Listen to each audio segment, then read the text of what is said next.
In the heart of the majestic Carpathian Mountains lies a hidden, ancient region known as Transylvania. Here, in a grand castle that towers over rocky cliffs, lived a nobleman known as Vlad Dracula. Vlad was no ordinary nobleman. He was a cruel and feared leader, known for his countless acts of brutality. His nickname, Dracula, meaning son of the dragon, was a reflection of his terrifying reputation. The story of Vlad Dracula begins in the 15th century, when the region of Wallachia, now part of Romania, was under threat of invasion from the powerful Ottoman Empire. Vlad, who was then the ruler of Wallachia, was determined to defend his homeland from the invaders. However, the methods he used to achieve his goals were horrifying. Vlad was known for his fondness for torturing his enemies in the most brutal ways. He often impaled them alive on stakes, an act that later became his trademark. Vlad's cruelty was not only directed at his enemies, his own people also lived in fear, as Vlad did not hesitate to punish anyone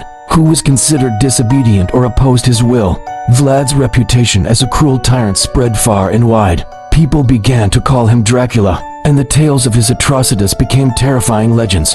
Yet, behind his cruelty, Vlad also had a hidden side. He was an intelligent and strategic leader who was able to utilize guerrilla warfare tactics to fight against the much larger Ottoman forces. Vlad was also known as someone who strongly believed in fate and prophecy. He often sought advice from fortune tellers and soothsayers, who were said to be able to see the future. One day, an old fortune teller gave him a terrifying prophecy. He foretold that Vlad would be cursed to become an immortal creature, who thirsted for blood, who would live in darkness and solitude.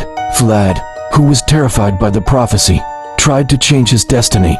He sought ways to avoid the curse, but all his efforts were in vain.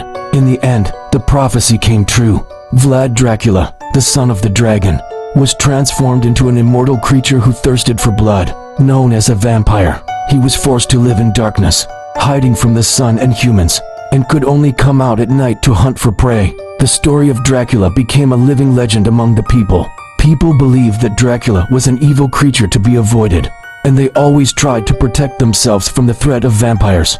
However, behind all the fear and myths that surrounded Dracula, there was also a tragic side to his story. He was a leader who fought to defend his homeland, but in the end, he was cursed to become an immortal being in misery. The story of the origin of Dracula is a complex and multifaceted tale. It is a story about cruelty and kindness, about fate and choice, and about curse and redemption.